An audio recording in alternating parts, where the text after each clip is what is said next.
Hello everyone and a warm welcome to Achievers YouTube channel. नमस्कार दोस्तों, स्वागत है आप सभी का अचीवर्स के यूट्यूब चैनल पर। तो कैसे हो दोस्तों? मैं आशा करता हूँ कि शानदार तरीके से आप लोग अपनी लाइफ को एंजॉय कर रहे हो। दोस्तों, मैं आज आप लोग के सामने काफ़ी शानदार टॉपिक लेकर आया हूँ, जो आपको थंबनेल देखकर एहसास हो ही गया होगा। चलिए, जिन्होंने भी अभी तक थंबनेल को नोटिस नहीं किया है उन्हें मैं थोड़ा बता दूं कि आज एनटीपीसी का लगातार 10वां सेट है, 10वां मॉक है जो मैं आज डिस्कस करने वाला हूं। इसके पहले 9 मॉक हो चुका है।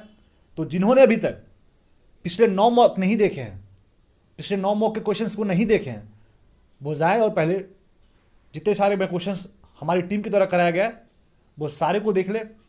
मैं आपको आशा दिलाता हूं कि जो लोग भी देखेंगे और जिनका एग्ज़ाम होने वाला रहेगा उनको काफ़ी हेल्प मिलेगा। तो जाइए और सबसे पहले पिछले 9 मॉक देख लीजिए, उसके बाद ये 10वां मॉक भी ज़रूर देखिएगा। चलिए, जिन्होंने अभी तक चैनल को सब्सक्राइब नहीं किया है वो प्लीज़ सब्सक्राइब कर ले, एवं ये घंटा का जो साइन है ना उसको प्रेस कर ले, क्योंकि अगर जो आप उसको प्रेस कर लोगे तो जो भी हमारी टीम के द्वारा वीडियो बनाया जाएगा वो आपको रेगुलर मिलता रहेगा। तो चलिए, बिना टाइम वेस्ट करते हुए बढ़ते अपने पहले प्रश्न की ओर। फर्स्ट क्वेश्चन देखते हैं, स्वतंत्रता से पूर्व निम्नलिखित में कौन सी फ्रांसीसी कॉलोनी नहीं थी?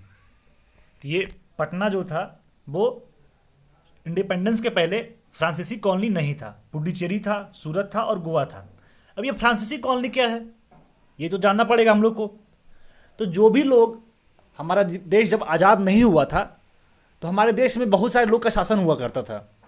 तो पहले जो लोग आए थे वो तो शासन करने के उद्देश्य से नहीं आए थे, वो पहले हमारे देश में व्यवसाय करने के उद्देश्य से आए थे। जो ब्रिटिशर्स लोग आए, जो फ्रांसीसी लोग आए, जो आपको डच लोग आए, जो पुर्तगाली लोग आए, तो उनका उद्देश्य सिर्फ व्यवसाय करना था। बाद में जिस तरीके से अपना पैर फैलाते गए, जिस तरीके से अपना व्यवसाय फैलाते गए, उस तरीके से उसका उन लोगों का अधिकार जमता गया और वो व्यवसाय न करके शासन पद्धति में भी बढ़ते चले गए। तो वही फ्रांसीसी लोग भी आए थे और इनका भी उद्देश्य था व्यवसाय करना। तो जिसमें से उनका पुडुचेरी में भी था, कॉलोनी था, और सूरत में भी था और गोवा में था, लेकिन पटना में इनका कोई कॉलोनी नहीं था। तो ये था आपका पहला क्वेश्चन। आई होप आप समझ गए होंगे। सेकेंड क्वेश्चन देखते हैं, भारत के प्रधानमंत्री के पद हेतु नामित किए जाने के लिए एक व्यक्ति की न्यूनतम आयु कितनी होनी चाहिए? अगर जो कोई भारत के प्रधानमंत्री बनना चाहता है तो उसका न्यूनतम आयु कितना होना चाहिए, उसका मिनिमम एज कितना होना चाहिए, और वो कहाँ का सदस्य रहेगा तो वो प्रधानमंत्री बन सकता है। जो मिनिमम एज है वो 25 साल है, किसके लिए? लोकसभा के लिए। लेकिन यही मिनिमम एज 30 साल हो जाता है कहाँ के लिए? राज्यसभा के लिए। यह स्पष्ट हो गया है कि सांसद होने की पात्रता रखने वाले व्यक्ति प्रधानमंत्री बन सकता है। और भारत के संदर्भ में लोकसभा के सांसद होने के लिए 25 वर्ष की उम्र निर्धारित की गई है तथा राज्यसभा के लिए 30 वर्ष है। प्रधानमंत्री जो होते हैं वो हमेशा जनता के सदन लोकसभा के प्रति उत्तरदायी होता है। इसी कारण 25 वर्ष का व्यक्ति प्रधानमंत्री बन सकता है, यानी ऑप्शन बी लोकसभा का सदस्य हो और 25 साल उनका मिनिमम एज हो। ये था आपका सेकंड क्वेश्चन। अब अगला क्वेश्चन देख चलते हैं। यदि सर्किट का प्रतिरोध दुगना किया जाता है तो वोल्टेज को समान रखने के सर्किट में प्रवाहित विद्युत धारा क्या होगी? तो अगर जो सर्किट का प्रतिरोध दुगना हो गया तो क्या करेंगे? आप अपना नॉर्मल बेबी अपने घर में ले लो। अगर कोई चीज़ का वोल्टेज आ रहा है, वो काफ़ी वोल्टेज बहुत ज़्यादा आ रहा है, तो क्या करते हैं हम लोग? वोल्टेज को कम करते हैं। अब दुगना हो जाएगा तो क्या करेंगे? आधा करेंगे, तब तो हमारे घर में जो भी अप्लायंस है, जो भी हमारे टीवीज़ हैं या फिर रेफ्रिजरेटर है, जो भी है, तो उसको हम लोग क्या करते हैं? इन्वर्टर और स्टेबलाइजर के थ्रू थोड़ा कंट्रोल करने के लिए यूज़ करते हैं। तो जब भी प्रतिरोध दुगना किया जाता है तो विद्युत धारा को आधी कर दी जाती है। ठीक है, ये था थर्ड क्वेश्चन। अब अगला क्वेश्चन देखते हैं। 2013 में प्रक्षेपित किया गया भारत का पहला विशेष रक्षा उपग्रह निम्नलिखित में कौन सा है? ये पहला उपग्रह GSAT-7 है, जो कि रक्षा उपग्रह था। ठीक है, ये GSAT-7 को इनसैट 4F भी बोलते हैं, इनसैट 4F। ठीक है, और इसको इसरो के द्वारा डेवलप किया गया है और इसको रॉकेट के जो रॉकेट से भेजा गया है उसका नाम था एरियाना 5BCA और ये लॉन्च किया गया था कहाँ से? कोरू से किया गया था। फ्रेंच गुयाना का राजधानी कोरू है, वहीं से इसे प्रक्षेपित किया गया GSAT-7 को। ठीक है, अब अगला क्वेश्चन देखते हैं, रेडियम किस खनिज से प्राप्त किया जाता है? तो ये पिंचब्लेड नाम का एक धातु है जिसे रेडियम प्राप्त किया जाता है। पिंचब्लेड एक यूरेनियम खनिज है, ये यूरेनियम खनिज से बनता है जिसे रेडियम खनिज के द्वारा प्राप्त होता है। यह एक खनिज पदार्थ है। अब ये रेडियम के बारे में देख लेते हैं। ये जो रेडियम है, it is the 6th element group 2 of the periodic table, और इसको अल्काइन अर्थ मेटल्स भी बोलते हैं। ठीक है, और इसका जो आपका रेडियम का आरेख से इंडिकेट करते हैं, और इसका एटॉमिक नंबर 88 है। ठीक है, और रेडियम को डिस्कवर किया गया था मैरी क्यूरे के और पीरे क्यूरे के द्वारा, और इसमें एक और थे, मैरी क्यूरे और पीरे क्यूरे दोनों पति पत्नी हैं, एवं एक और थे जिनका नाम है एंड्री लुइस डेविनमी। ठीक है, तो इनके द्वारा रेडियम का खोज किया गया था। तो अब आई थिंक रेडियम से ज़्यादा अब क्वेश्चंस नहीं होना चाहिए। तो अब अगला क्वेश्चन तो बढ़ते हैं हम लोग। अगला क्वेश्चन देखते हैं, भारतीय बाघों की घटती आबादी के संरक्षण के लिए शुरू की गई भारत सर्वाधिक प्रसिद्ध वन जीव संरक्षण परियोजना प्रोजेक्ट टाइगर कौन सा साल शुरू किया गया था? तो ये 1973 में शुरू किया गया था। यहाँ ऑप्शन गलती से हाईलाइट हो गया 1978, ये गलत है। 1973 में शुरू किया गया था। जैसा कि नाम प्रोजेक्ट टाइगर है, और ऊपर में लिखा भी है कि भारतीय बाघों की घटती आबादी के संरक्षण के लिए ये जो प्रोजेक्ट टाइगर स्टार्ट किया गया था, इसका क्या उद्देश्य था? तो जो भी देश में बाघों की संख्या घट रहा है तो उसको मेंटेन करना, एवं जो भी बाघ को अच्छा करने के लिए उनके आपको संख्या बढ़ाने के लिए किया जाना चाहिए, वो सारा कुछ इस प्रोजेक्ट टाइगर के थ्रू किया जाएगा। हर साल विश्व बाघ दिवस 29 जुलाई को मनाया जाता है, और इस बार केंद्रीय पर्यावरण, वन और जलवायु परिवर्तन मंत्रालय के द्वारा ये कहा गया है, उनके द्वारा ये रिपोर्ट दिया गया है कि सबसे ज़्यादा जो विश्व का 70% बाघ जो है वो इंडिया में ही है। ठीक है, और सबसे ज़्यादा जो बाघ है वो आपका मध्य प्रदेश में है, लगभग 526 बाघ मध्य प्रदेश में है। उसके बाद कर्नाटक हो गया, उसके बाद उत्तराखंड हो गया। और सबसे ज़्यादा जो बाघ है वो अगर जो कहीं नेशनल पार्क में है तो वो कॉर्बेट नेशनल पार्क जो कि उत्तराखंड में है, वहाँ लगभग 231 बाघ है। ठीक है, तो ये था आपका बाघ से क्वेश्चन, प्रोजेक्ट टाइगर से क्वेश्चन था।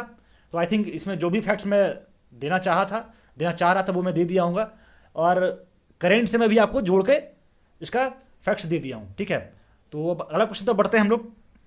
7th क्वेश्चन देखते हैं, निम्नलिखित में भारतीय राज्यों केंद्र शासित प्रदेश में केसर की खेती की जाती है। ये जो केसर की खेती होती है वो कहाँ की जाती है? तो ये जम्मू कश्मीर में केसर की खेती की जाती है। अभी फिलहाल जम्मू कश्मीर में केसर की उत्पादन को बढ़ाने के लिए एक मिशन आया था, एक स्कीम आया था, उसका आंसर आप लोग कमेंट में देना है। तो आप लोग जाओ और कमेंट में जल्दी से इसका आंसर भी लिखो। इसके लिए मैं थोड़ा आपको बता देता हूँ, जो ये आपका केसर की खेती को बढ़ाने के लिए किया जाता है, तो सबसे पहले केसर को इसी साल जीआई टैग मिला है। ठीक है, जीआई टैग का सूची में इसको शामिल किया गया केसर को। और जो केसर होती है, जो केसर का उत्पादन किया जाता है वो करेबा मिट्टी में इसका उत्पादन किया जाता है केसर का। ठीक है, तो आप लोग को क्वेश्चन का आंसर देना है कि अभी जम्मू कश्मीर में कौन सा स्कीम आया था जो कि केसर का उत्पादन को बढ़ाने में सक्षम होगा, तो उस मिशन का आपको, उस स्कीम का आपको नाम बताना है। ठीक है, ये 7 क्वेश्चन था। अब अगला क्वेश्चन देखते हैं, भारतीय संविधान में उल्लेखित आपातकालीन प्रावधान किस देश के संविधान से लिए गए हैं? तो ये जर्मनी से आपातकालीन प्रावधान लिया गया है, आप लोग को सबको पता होगा। ये जो आपातकालीन प्रावधान है उसके बारे में आप देख लीजिए। ये भारतीय संविधान के भाग 18 के आर्टिकल 352 से आर्टिकल 360 के बीच में है, जहां पे राष्ट्रपति के आपातकालीन शक्तियां निहित है, यानी जिसमें राष्ट्रपति के आपातकालीन शक्ति के बारे में दिया गया है। ठीक है, जो कि भारतीय संविधान में आपातकालीन प्रावधान जर्मनी से लिया गया है, आप लोगों को सबको पता है। और जो इमरजेंसी होता है वो 3 प्रकार से इंप्लीमेंट होता है। कब कब होता है? एक राष्ट्रीय आपात लगता है, एक राष्ट्रपति शासन होता है, एक वित्तीय आपात होता है। तो राष्ट्रीय आपात कब होता है? जब युद्ध या बाह्य आक्रमण या शास्त्र विफल हो गया, तो राष्ट्रीय आपात होता है वो 352 के थ्रू लगता है। मैं थोड़ा सा साफ कर देता हूं। तो राष्ट्रीय जो आपात होता है, राष्ट्रीय आपात 352 के थ्रू होता है। उसके बाद राष्ट्रपति शासन हुआ। तो राष्ट्रपति शासन कब होता है? जब राज्य में संविधान तंत्र का विफल हो जाए, मतलब राज्य में संविधान को अच्छी तरीके से फॉलो नहीं किया जाए, तब होता है राष्ट्रपति शासन। राष्ट्रपति शासन कौन से आर्टिकल के थ्रू लगता है? ये 356 के थ्रू राष्ट्रपति शासन लगता है। एवं वित्तीय आपात है वो लगता है आर्टिकल 360 के थ्रू। तो 3 आर्टिकल हो गया, 352, 356 और 360। ये तीनों article exam point of view से काफी ज्यादा इंपॉर्टेंट है। क्वेश्चन पूछा जाता है कि राष्ट्रपति आपात कब लगता है, राष्ट्रपति शासन कब लगता है और कौन से आर्टिकल के थ्रू लगता है? तो ये लगता है 356 के थ्रू, और राष्ट्रीय आपात वो 352 के थ्रू, और वित्तीय आपात 360 के थ्रू। अभी तक भारत में एक बार भी वित्तीय आपात नहीं लगा है। ठीक है, राष्ट्रीय आपात 3 बार लग चुका है, आप लोग सबको पता होगा। एक बार लगा है आपका 1962 से 68 के बीच में, जब चीन के साथ में युद्ध हुआ था। दूसरा बार पाकिस्तान के साथ में जब युद्ध हुआ था आपका 1971 से 77 तक में, और एक 1975 से 1977 के बीच में लगा था। वो क्या हुआ था? वो आंतरिक अशांति के कारण लगा था। इंदिरा गांधी के शासनकाल में ये 1975 से 1977 में एक बार राष्ट्रीय आपात लगा। तो कुल 3 बार राष्ट्रीय आपात भारत में लगा है। होप आपको ये क्वेश्चन अच्छी तरीके से समझ में आ गया होगा। अब अगला क्वेश्चन देखते हैं, निम्नलिखित में कौन सा एक आरंभिक कंप्यूटर नहीं है? ये जो एटलस है, लियो है, इनिएक है, ये सारा आरंभिक कंप्यूटर है। लेकिन जो लिंक जो है वो ये पर्सनल कंप्यूटर है, और ये इसे मिनी कंप्यूटर भी कहते हैं। तो ये जो लिंक है वो आरंभिक कंप्यूटर नहीं है। ठीक है, और ये जो एटलस, लियो, इनिलिक है उसको 1940 से 1956 के बीच में डेवलप किया गया था। ठीक है, अब अगला क्वेश्चन देखते हैं, मानव शरीर में मौजूद निम्नलिखित कोशिकाओं में से किसमें माइटोकॉन्ड्रिया नहीं पाया जाता है? तो आपके आरसीबी में माइटोकॉन्ड्रिया नहीं पाया जाता है। ठीक है, आरसीबी में माइटोकॉन्ड्रिया नहीं पाया जाता है। रेड कार्पसल्स, लाल रक्त कोशिका मनुष्य के शरीर में पाया जाता है, लेकिन माइटोकॉन्ड्रिया में आरबीसी नहीं पाया जाता है। ये 3 क्वेश्चन था। अब अगला क्वेश्चन देखते हैं, जीवों और पर्यावरण के बीच की अन्योन्य क्रिया को वैज्ञानिक विश्लेषण और अध्ययन को क्या कहा जाता है? ये पारिस्थितिकी कहा जाता है। जैसे आप लोग इकोसिस्टम से वाकिफ हो गए हैं। इकोसिस्टम क्या है? पारिस्थितिकी वह विज्ञान है जिसके अंतर्गत समस्त जीवों तथा भौतिक पर्यावरण के मध्य उनके अंतर संबंधों का अध्ययन किया जाता है। ठीक है, ये था आपका 11वां क्वेश्चन। इसमें कुछ ज्यादा डिस्कस करना नहीं है। अब अगले क्वेश्चन पर बढ़ते हैं हम लोग। 12वां क्वेश्चन देखते हैं, आधुनिक प्रिंटर की गति को निम्नलिखित में से कौन सी इकाई का प्रयोग किया जाता है? अगर जो आधुनिक प्रिंटर का गति आपको मापना हो, मेजर करना हो, तो कौन से इकाई से आप माप सकते हो? तो वो पृष्ठ प्रति मिनट के थ्रू आधुनिक प्रिंटर की गति को मापते हैं। जैसे आप लोग टाइपिंग करते हैं, आप लोग टाइपिंग सीखते होंगे, तो टाइपिंग सीखते हैं तो उसमें कैसे आपका स्पीड मापा जाता है? तो वो आपका वर्ड्स पर मिनट के थ्रू मापा जाता है कि आप 1 मिनट में कितने वर्ड्स टाइप कर रहे हो। तो उसी तरीके से जो भी मॉडर्न प्रिंटर है उसका गति को मापने के लिए पृष्ठ प्रति मिनट यानी पेजेस पर मिनट का यूज किया जाता है, यानी 1 मिनट में कितना पेज वो कर रहा है। तो पृष्ठ प्रति मिनट के थ्रू आधुनिक प्रिंटर की गति को मापा जाता है। ये आपका 12वां क्वेश्चन था। अब अगला क्वेश्चन तक बढ़ते हैं हम लोग। निम्नलिखित में कौन सा जल प्रदूषण का कारण नहीं है? ऑप्शन देख लीजिए, समुद्री डंपिंग, घर का कचरा, तार पर मछली पकड़ना और तेल फैलना। ये समुद्री डंपिंग जो है, आपको सब पता होगा, समुद्र में कुछ भी गंदगी को डंप करना, उससे तो जल प्रदूषण होगा भाई। घर का कचरा, अब घर में हम कितना भी कचरा फैला लें उससे जल प्रदूषण होगा। घर में कचरा हो रहा है, कुछ भी गंदा फेंक रहे हैं तो घर में फेंक रहे हैं ना, पानी में थोड़ा फेंक रहे हैं।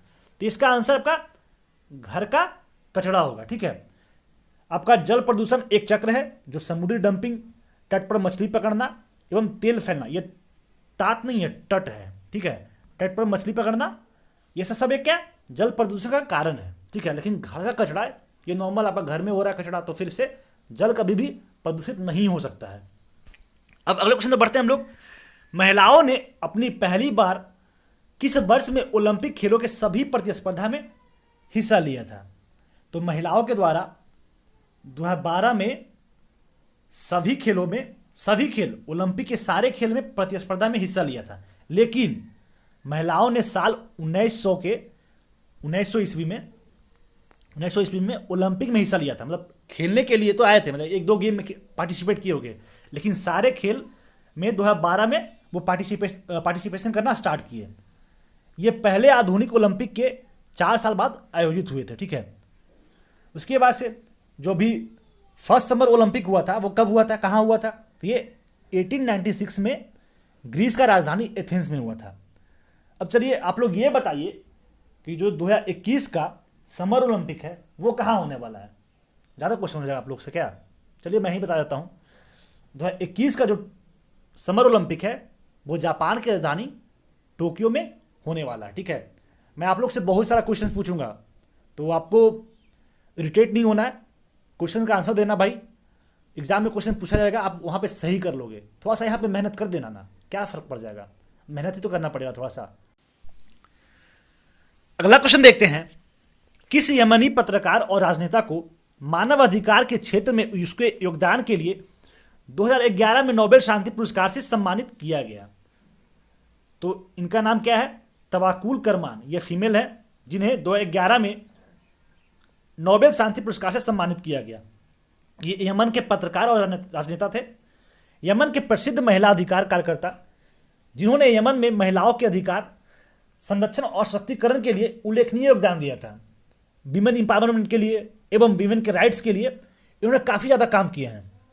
उनके प्रशंसनीय कार्यों के लिए उन्हें 2011 में शांति के क्षेत्र में महत्वपूर्ण कार्यों के लिए नोबेल पुरस्कार से सम्मानित किया गया था। ये जो नोबेल का शांति पुरस्कार है वो कहाँ से मिलता है, तो ये नॉर्वे से मिलता है। बाकी जो भी और भी अवार्ड जो भी बच जाते हैं वो आपके स्वीडन से मिलता है, ठीक है। तो अभी जो रिसेंटली में नोबेल प्राइज मिला था वो किसे मिला था, ये इथोपिया के प्राइम मिनिस्टर थे जिनका नाम अबी अहमद था। और इन्हें क्यों मिला था, इथोपिया का काफ़ी ज़्यादा शत्रु देश इरिट्रिया था, जिससे उसका हमेशा फाइट होता ही रहता था, और उस फाइट को ख़त्म करने वाले अबी अहमद ही थे। उन्होंने अंतर्राष्ट्रीय शांति और सहयोग में उनके प्रयासों और खासकर शत्रु देश इरिट्रिया के साथ शांति स्थापित करने के लिए उन्हें नोबेल का शांति पुरस्कार से सम्मानित किया गया। अभी फिलहाल अच्छा आप लोग के सामने जोक मिला है, आप लोग देख ही रहे होंगे कि डोनाल्ड ट्रंप जी को नोबेल का पीस प्राइज से नॉमिनेट किया गया। नॉमिनेट करना है मतलब कि इन्हें, मतलब बात चलाया गया कि इन्हें डोनाल्ड ट्रंप को नोबेल शांति का नोबेल पुरस्कार मिलना चाहिए।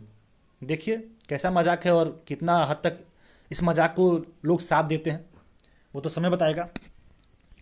अब अगला क्वेश्चन देखते हैं, निम्नलिखित में किस जर्मन वैज्ञानिक ने एक्सरे की खोज की। तो इनका नाम आप लोग सब जानते होंगे, विलियम रॉन्टजेन ने एक्सरे का खोज किया। एक्सरे का काम क्या होता है आप लोग सब जानते होंगे। जब भी कभी हम लोग का पैर फ्रैक्चर करता है या हाथ फ्रैक्चर करता है या जो भी होता है, तो हम लोग एक्सरे के थ्रू हम लोग देख पाते हैं कि हमारा कुछ बॉडी में कुछ लॉस तो नहीं हुआ कुछ भी, तो वो एक्सरे के थ्रू होता है। और इसका खोज विलियम रॉन्टजेन ने किया था। एक्सरे, गामा रे, अल्ट्रावायलेट रे, आप लोग सबका नाम सुने होंगे। जो एक्सरे का तरंगदैर्ध्य होता है वो अल्ट्रावायलेट किरणों की तुलना में कम होता है, और आमतौर पर गामा किरणों की तुलना में ये लंबे होते हैं। और इसका खोज कब किया गया था, 1895 ईस्वी में एक्सरे। अगला क्वेश्चन देखते हैं, रामखेलिया किस राज्य का लोक नृत्य है। रामखेलिया नाम भी है रामखेलिया, और हम लोग राम को क्या बोलते हैं, हरि बोलते हैं, और हरि मतलब हरियाणा। तो ये ट्रिक है आप लोग को याद करने के लिए, छोटा मोटा थोड़ा ट्रिक आपको माथे में चला गया ना तो आप एग्जाम में सही करके ले जाओगे। तो राम प्रभु का नाम होता है, प्रभु को हरि भी बोलते हैं। तो रामखेलिया जो है वो हरियाणा का लोक नृत्य है और काफ़ी फेमस लोक नृत्य है। यहाँ कुछ और भी इंपॉर्टेंट नृत्य है, जैसे झूमर हो गया, फाग डाफ हो गया, धमाल हो गया, लूर हो गया, गूगा हो गया, खोर हो गया, गागोर हो गया। तो ये कुछ ऐसे लोक नृत्य है हरियाणा का जो काफ़ी फेमस है। तो अगर जो आप एक दो बार देख लोगे ना, सबसे इंपॉर्टेंट इसका रामखेलिया है, झूमर है, फाग डाफ, ये सब इंपॉर्टेंट ज़्यादा है। इसमें क्वेश्चन में ज़्यादा पूछने का चांसेस रहता है एग्जाम में, ठीक है। तो ये जो रामखेलिया है वो किस राज्य का लोक नृत्य है, ये हरियाणा का लोक नृत्य है। अब अगला क्वेश्चन देखते हैं, जालियांवाला बाग हत्याकांड का आदेश किसने दिया था। ये कर्नल रेजिनाल्ड डायर के द्वारा जालियांवाला बाग हत्याकांड का आदेश दिया गया था। काफ़ी मर्मम दृश्य था वो, जिसको आप लोग बस कान से सुने होंगे। ये 13 अप्रैल 1919 ईस्वी में अमृतसर में जालियांवाला बाग हत्याकांड हुआ था। और आप लोग सबको पता होगा, जब डॉक्टर सतपाल और सैफुद्दीन किचलू की गिरफ्तारी हुई थी तो उसके विरोध में हो रही जनसभा पर जनरल डायर ने अंधाधुंध मतलब गोली चला दी थी। और उसका सरकारी रिपोर्ट है, जो भी उस समय ब्रिटिशर्स लोग थे उनका रिपोर्ट, उनका कहना है कि लगभग 379 पीपल इसमें डेड हुए थे, उसमें मारे नहीं थे, मारे गए थे। और लेकिन अपना जो कांग्रेस के लोग हैं, जिसमें उसे कांग्रेस समिति थी, उनके अनुसार बोला जाता है कि लगभग 1000 लोग को मारा गया था। तो ये कैसे मारा गया था, ये जो जालियांवाला बाग हत्याकांड हुआ था क्यों, कैसे हुआ था? तो लोग वहां पे जनसभा कर रहे थे, सतपाल और सैफुद्दीन का गिरफ्तारी हुआ था उसके लिए। और ये जो आपका बाग था, जो जालियांवाला बाग जो एरिया था, उसमें सिर्फ एक गेट था और वो भी काफ़ी संकीर्ण था, काफ़ी नैरो था। सारे लोग, भारतीय लोग वहाँ पे जनसभा कर रहे थे। पता चला आपका कर्नल रेजिनाल्ड डायर को कि ऐसा ऐसा बात है भाई, भारत के लोग वहाँ पे जनसभा कर रहे हैं। तो उन्होंने आदेश दिया कि जाओ और वहाँ के जो भी लोग हैं उनको रुकवाओ, और जो भी कंडीशन करना है कराओ, लेकिन रुकवाओ। जब उन्होंने आया, देखा ऐसा चीज़ को होते हुए, तो वो तोप लेके आए थे, टैंक लेके आए थे, टैंक और बहुत सारे सैनिक लेके आए थे। निकलने का सिर्फ एक जगह था, बाहर निकलने का या अंदर आने का सिर्फ एक प्लेस था, एक गेट था, उसके अलावा कोई गेट था नहीं। और जैसे ही वो लोग आए, सभी लोगों पे अंधाधुंध गोली छोड़ने लगे। अब जितने भी लोग थे वो काफ़ी बौखला गए। अब भाई जाए कहाँ से, जो हम लोग का मेन गेट है वहाँ पे से गोली आ रहा है, तो करे तो क्या करे? कोई लोग इधर भाग रहा है, कोई लोग उधर भाग रहा है, उसी में एक दूसरे से मुठभेड़ होते रहे, एक दूसरे से लोग में कभी टकराते गए, गिरते गए। वो कुछ देर बाद इन लोग के पास आइडिया आया कि एक वहाँ पे कुआं था, तो अपने जान बचाने के लिए ये लोग कुआं में कूदने लगे। अब एक कूद रहा है भाई, जान बचाने के तो हम लोग कुछ भी कर सकते हैं। एक कूदा, अगला भी कूदने लगा, अगला भी कूदने लगा। अब एक पे एक कूद रहा है, एक पे एक कूद रहा है, पानी में रहेगा तो उससे क्या होगा? इंसान का तो डेथ उससे भी होगा। जो लोग बच रहे थे उन लोगों को गोली खाना था, जो लोग बचना चाह रहे थे उन्हें कुआं में कूदना था। तो ये सब घटनाएं हुई जिसमें काफ़ी लोग का, लगभग 1000 लोग का जान गया। ठीक है, ये जालियांवाला बाग हत्याकांड था, जो कि 13 अप्रैल 1919 में अमृतसर में हुआ था। क्यों हुआ था? डॉक्टर सतपाल और सैफुद्दीन किचलू के गिरफ्तारी के विरोध के लिए। आपने उधम सिंह का भी नाम सुना होगा, यहीं से उधम सिंह फेमस हुए थे। और इन्होंने आपके कर्नल रेजिनाल्ड डायर को मारने के लिए प्लान तभी से किए थे, उसमें वो काफ़ी बच्चे थे। ठीक है, अगला क्वेश्चन देखते हैं, NaCl किसका रासायनिक सूत्र है? तो ये जो क्वेश्चन जिसका जो भी लोग इसका आंसर नहीं जानते हैं तो भाई माफ़ कीजिएगा, उन्हें पढ़ना उड़ना नहीं चाहिए, मतलब छोड़ देना चाहिए।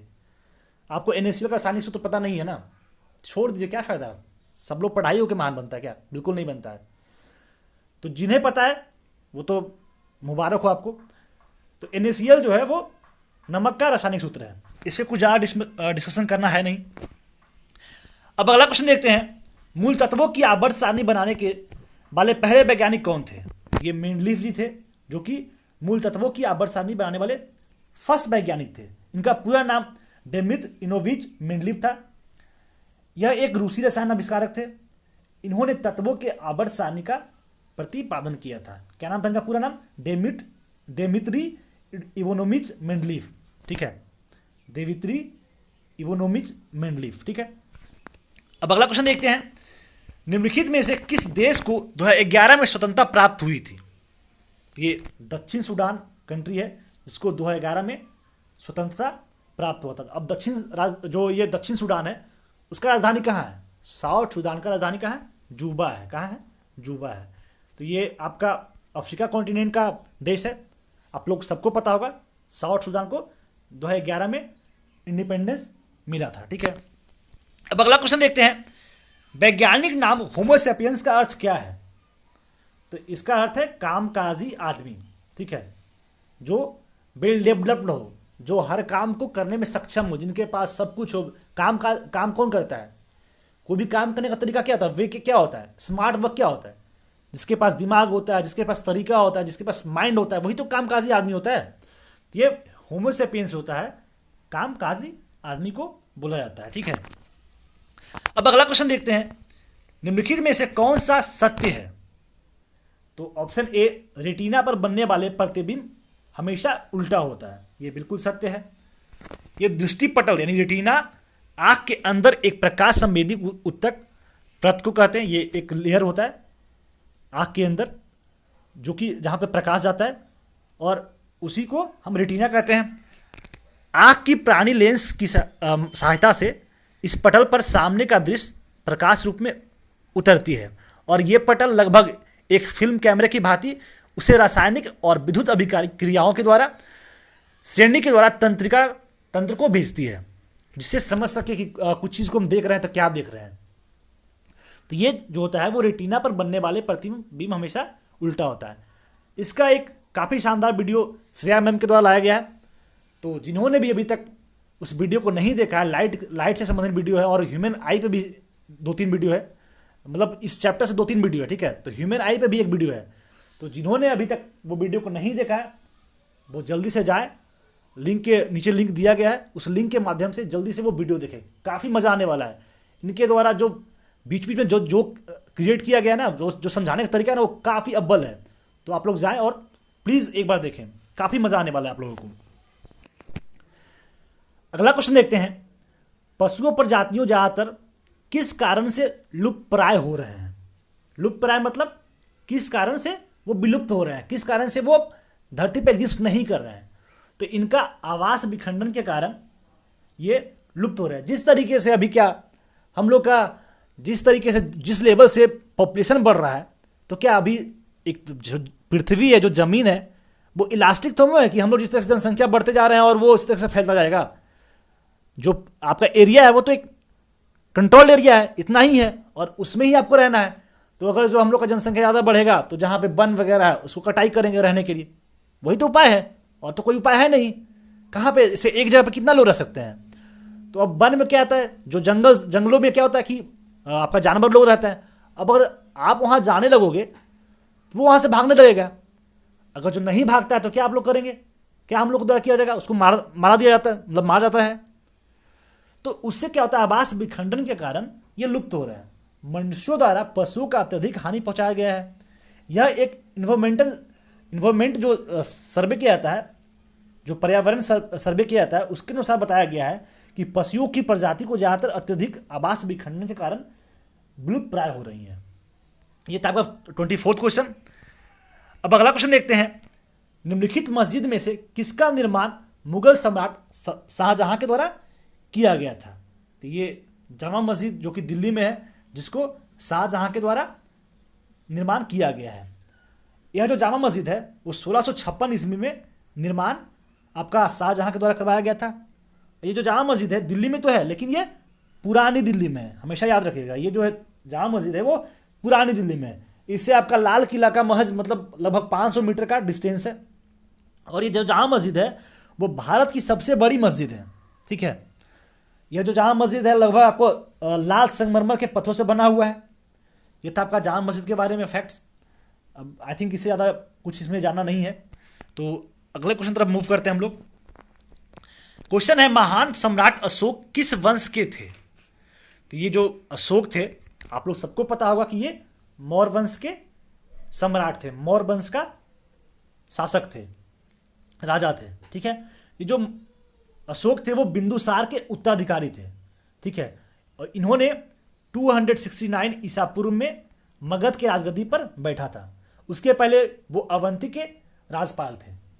अशोक के बारे में मैं अगर जो बताने लगूँ तो काफ़ी लंबा चला जाएगा, तो थोड़ा बहुत ओवरव्यू जो भी है अशोक के बारे में वो मैं थोड़ा आपको बता दूं कि जो कश्मीर की जो श्रीनगर है ना, उसको अशोक ने ही स्थापना करवाया था। और एक नेपाल का देवपतन है, ये 2 सिटी है, कश्मीर का श्रीनगर और नेपाल के देवपतन, ये अशोक के द्वारा स्थापना कराया गया था। अशोक का कुछ बहुत अद्भुत नाम है जो काफ़ी इंटरेस्टिंग है, जैसे देवनाम प्रिय हो गया, अशोक वर्धन हो गया, प्रियदर्शी राजा हो गया।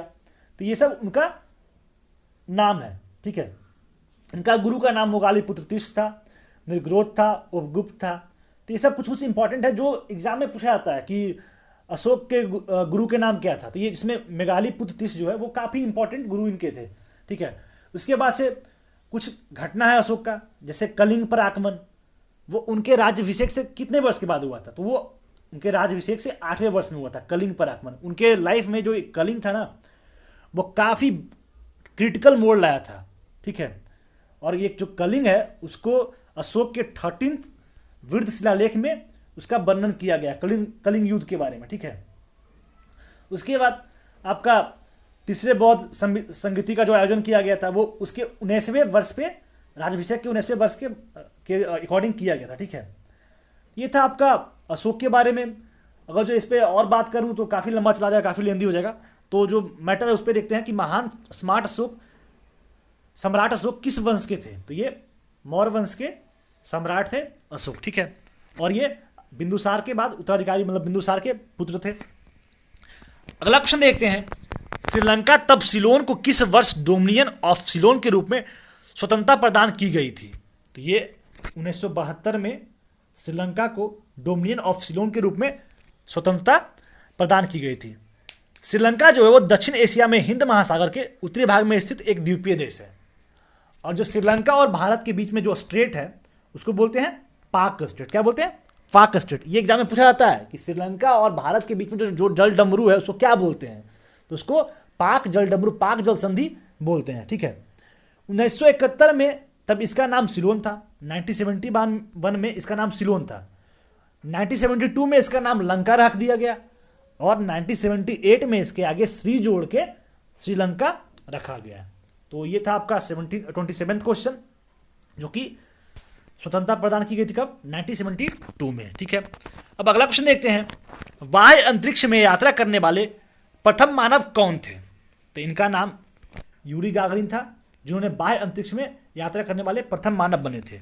यूरी गागरिन भूतपूर्व यूएसएसआर यानी आपका सोवियत संघ का पायलट और अंतरिक्ष यात्री थे, जिन्होंने वोस्ताक 1 में, वोस्ताक 1 में बैठकर पूरी पृथ्वी का भ्रमण किया था, ऑर्बिटर के थ्रू वो भ्रमण किया था। 12 अप्रैल 1961 में अंतरिक्ष में जाने वाले वो प्रथम मानव थे और तभी से 12 अप्रैल को international day of human flight day मनाया जाता है, ठीक है। ये जो यूरी गागरिन जी थे, इनके हाइट काफ़ी कम थे, मतलब लगभग 5 फीट के आसपास में थे। तो देख लीजिए, इनका हाइट कम है लेकिन भ्रमण इनका कहाँ तक हुआ? पूरे पृथ्वी को ऑर्बिटल वे में पूरे ये यूएसएसआर के पायलट थे। और ये अंतरिक्ष यात्री कितने इंपॉर्टेंट रहे थे कि इनके नाम पर आपका 12 अप्रैल को international day of human flight day मनाया जाता है। तो अगर जो इंसान में प्रतिभा हो तो ना उसका कलर मैटर करता है, ना उसका हाइट मैटर करता है, आप क्या हो वो मैटर करता है। तो अगर जो आप लोग के माइंड में कभी ऐसा चीज़ रहता है कि हाइट कम है या कलर ये है वो है, तो बिल्कुल माइंड से निकाल दीजिए। इंपॉर्टेंट है आपका प्रतिभा, वो डेवलप कीजिए। अगर वो डेवलप कर गया ना, सब कुछ खल्लास है। अब 29 क्वेश्चन देखते हैं, जो कि आपका सेकंड लास्ट क्वेश्चन है। निम्नलिखित ग्रहों में किस ग्रह का कोई भी चंद्रमा नहीं है, यानी कोई भी उपग्रह नहीं है? ये शुक्र है जिसका कोई उपग्रह नहीं है। जो शुक्र है वो सूर्य के दूसरा ग्रह है और 6वीं सबसे बड़ा ग्रह है, ठीक है। शुक्र का आकार और बनावट लगभग पृथ्वी के बराबर है, इसलिए शुक्र को पृथ्वी का बहन भी कहा जाता है, जिसका कोई उपग्रह नहीं है। ये शुक्र है जिसका कोई उपग्रह, जिसका कोई चंद्रमा नहीं है। अब मूव करते हैं लास्ट क्वेश्चन, जो कि है ब्रह्मपुत्र नदी निम्नलिखित में किस देश से होकर प्रवाहित नहीं होते हैं? क्वेश्चन है नहीं होते हैं, ध्यान दीजिएगा। तो ब्रह्मपुत्र नदी के बारे में बताना है, जो कौन से देश में प्रवाहित नहीं होता है, कौन से देश में नहीं बहता है। तो आपका चीन में बहता है, बांग्लादेश में बहता है और भारत में बहता है, लेकिन नेपाल में ये ब्रह्मपुत्र नदी नहीं बहता है। ब्रह्मपुत्र नदी जो है वो तिब्बत में मानसरोवर झील से निकलती है, जो कि यह नदी चीन, भारत और बांग्लादेश से प्रवाहित होते हुए बंगाल की खाड़ी में गिर जाती है। ये जो नदी है उसको चीन में यारलुंग सांपो नदी कहा जाता है। चीन में क्या कहता है, कहा जाता है इस नदी को यारलुंग सांपो नदी कहा जाता है। भारत में इसका सहायक नदी दिहांग, दिबांग, लोहित, उसके बाद ये दिहांग और दिबांग और लोहित, इन तीनों नदियों के मिलने के बाद इसका नाम ब्रह्मपुत्र हो जाता है। यह दुनिया का सबसे बड़ा नदी द्वीप माजुली बनाता है। माजुली द्वीप कहाँ है वो आप कमेंट में आंसर जरूर देना, ठीक है। ये जो दुनिया का सबसे बड़ा द्वीप बनाता है, कौन बनाता है? ब्रह्मपुत्र नदी बनाता है, ठीक है। ये बांग्लादेश में इस नदी को जमुना बोलते हैं। तो ये था आपके ब्रह्मपुत्र के बारे में पूरे फैक्ट्स। होपफुली आपको वीडियो काफ़ी अच्छा लगा हो। अगर अच्छा लगा हो तो भाई लोगों में शेयर करो। आप वीडियो को लास्ट तक देख रहे हो उसके लिए काफ़ी आभार, बहुत सारे आभार। लेकिन दोस्तों में भी शेयर करो वीडियो को। जिन लोगों का एनटीपीसी का एग्जाम्स होने वाले हैं, अगर जो आप उसे वीडियो ये भेजते हो तो उन लोगों के लिए काफ़ी फ्रूटफुल साबित होने वाला है। तो आप भी देखो और अपने दोस्तों यारों में भी शेयर करो। अगर जो आप शेयर करोगे, कमेंट करोगे, वीडियो को लाइक करोगे तो हम लोगों को काफ़ी मोटिवेशन मिलेगा। और अगर जो आप ऐसा करते हो तो आप लोगों के लिए काफ़ी अच्छी अच्छी कंटेंट हम लोग के द्वारा प्रोवाइड की जाएगी। तो भाई ये मेरा कहना था, बाकी आप करो। मुझे पता है कि आप लोग काफ़ी समझदार हो और आप लोग बहुत अच्छा कदम, बहुत अच्छे स्टेप उठाओगे। Thank you. वीडियो क्लास तक बने रहने के लिए बहुत बहुत आभार। मिलते हैं बहुत जल्द अगले वीडियो के साथ। जय हिंद।